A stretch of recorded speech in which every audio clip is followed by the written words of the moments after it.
Well, look, you have, they've already lost the territory, to be honest. I mean, the territory is lost.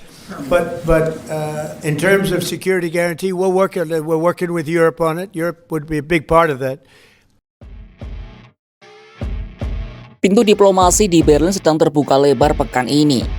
Figur kunci dalam perundingan gencatan senjata perang Rusia-Ukraina hadir, mulai dari Presiden Ukraina Volodymyr Zelensky, lalu perwakilan Amerika Serikat, sampai sejumlah anggota Pakta Pertahanan Atlantik Utara alias NATO. Namun di balik jabat tangan dan konferensi pers, sebuah realitas pahit sedang dipaksakan ke meja Presiden Zelensky. Di tengah musim dingin yang membekukan dan gempuran infrastruktur yang tak henti, Ukraina kini dihadapkan pada pilihan yang nyaris mustahil. Mereka dipaksa menyerahkan wilayah kedaulatannya dan mengubur mimpi bergabung dengan NATO demi sebuah janji jaminan keamanan yang belum teruji. Amerika Serikat dan sekutu Eropanya yang selama ini menjadi penyokong utama perlawanan Kiev kini terlihat satu suara dengan Moskwa dalam satu hal, yakni kesepakatan bahwa perang harus diakhiri. Bahkan jika itu berarti Ukraina harus bayar harga mahal berupa tanah dan kedaulatan strategis. Ini adalah babak baru di mana Kiev tidak lagi hanya bertarung melawan agresi Rusia, tetapi juga melawan tekanan diplomatik dari para pelindungnya sendiri.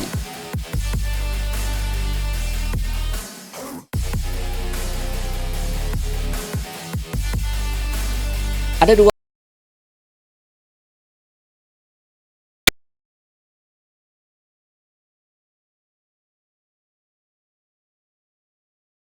kapan bergabung dengan NATO.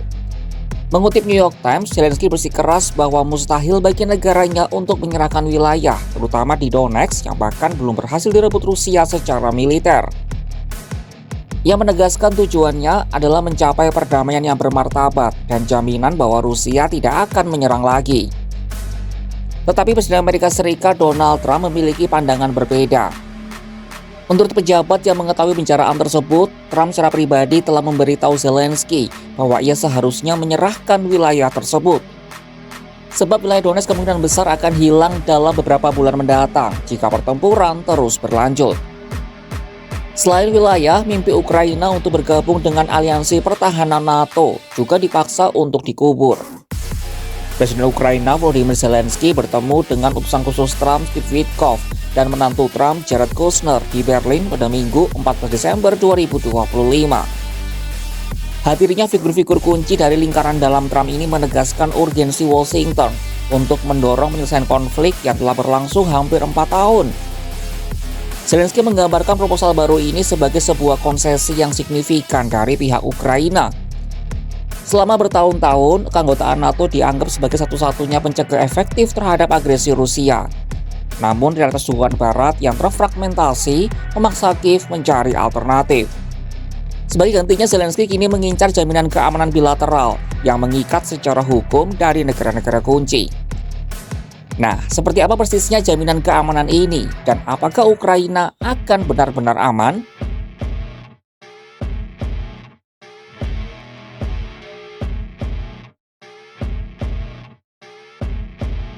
Harapan Ukraina untuk bergabung dengan NATO memang kecil. Namun sebagai ganti dari keanggotaan penuh, Sekutu Barat menawarkan jaminan keamanan yang mengikat secara hukum yang dirancang untuk mencegah invasi Rusia di masa depan. Konsep ini digambarkan mirip dengan pasal 5 piagam NATO, tetapi tanpa komitmen pengerahan pasukan darat dari Amerika Serikat.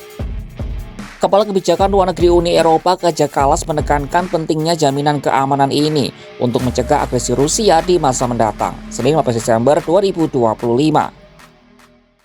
Europe is providing Ukraine with a record 27 billion euros of military support this year. We have also met our pledge of providing 2 million rounds of artillery shells, but it is also clear that it's no time to slow down. We have to do more to strengthen Ukraine's defense and its hand in negotiations while Russia keep rejecting peace. Ministers were clear that any peace deal must include strong security guarantees, as Ukraine has been pressured into giving up NATO, this will be the only safeguard capable of stopping Russia from re-invading.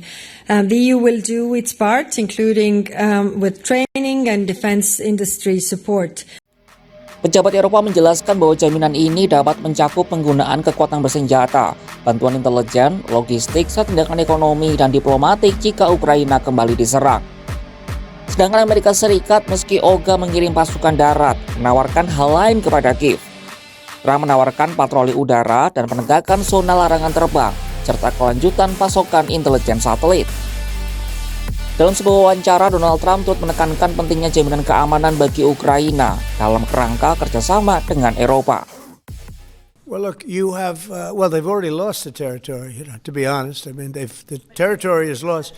But in terms of security guarantee, we're working with Europe on it. Europe would be a big part of that, and we're working on the security guarantee so the war doesn't start up again. We don't want to have a war start up again. Trump turut menyinggung bahwa kesepakatan soal jaminan keamanan lebih sulit dari yang dibayangkan sebab banyak ketidakcocokan antara kedua pemimpin. Dalam hal ini, antara Presiden Ukraina Volodymyr Zelensky dan Presiden Rusia Vladimir Putin. Pertemuan di Berlin dihadiri oleh para pemimpin kunci Eropa, termasuk Kanselir Jerman Friedrich Merz, Perdana Menteri Inggris Keir Starmer, dan Presiden Prancis Emmanuel Macron. Kehadiran utusan khusus Trump, Steve Witkoff, dan menantunya Jared Kushner menunjukkan betapa seriusnya dorongan AS untuk segera mencapai kesepakatan. Namun negosiasi ini masih menyisakan celah besar. Rusia belum dilibatkan secara langsung dalam pembicaraan di Berlin, dan Presiden Putin diyakini akan sulit dibujuk untuk menandatangani draft yang semakin mengakomodasi kepentingan keamanan Ukraina. Strategi Moskwa sejauh ini adalah mendorong pembicaraan sambil terus menggempur infrastruktur energi Ukraina untuk mematahkan semangat penduduk di musim dingin. Kesepakatan sedang dibentuk di Berlin mungkin akan mengakhiri pertempuran berdarah yang telah merenggut ratusan ribu nyawa.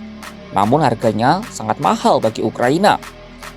Dengan dipaksa merelakan wilayah di timur dan melepaskan aspirasi NATO, Kiev pada dasarnya diminta untuk menukar kedaulatan dengan janji keamanan yang belum teruji efektivitasnya. Tekanan gabungan dari Washington dan ibu kota Eropa menempatkan Zelensky dalam posisi sulit. Ia harus menerima perdamaian yang tidak sempurna atau menghadapi perang berkepanjangan dengan dukungan sekutu yang kian menipis.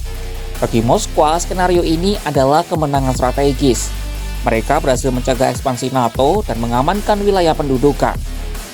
Bagi dunia, ini adalah presiden baru, di mana agresi militer pada akhirnya divalidasi oleh kelelahan diplomatik negara-negara besar. Saksikan kabar lainnya hanya di kanal YouTube Kompas.com.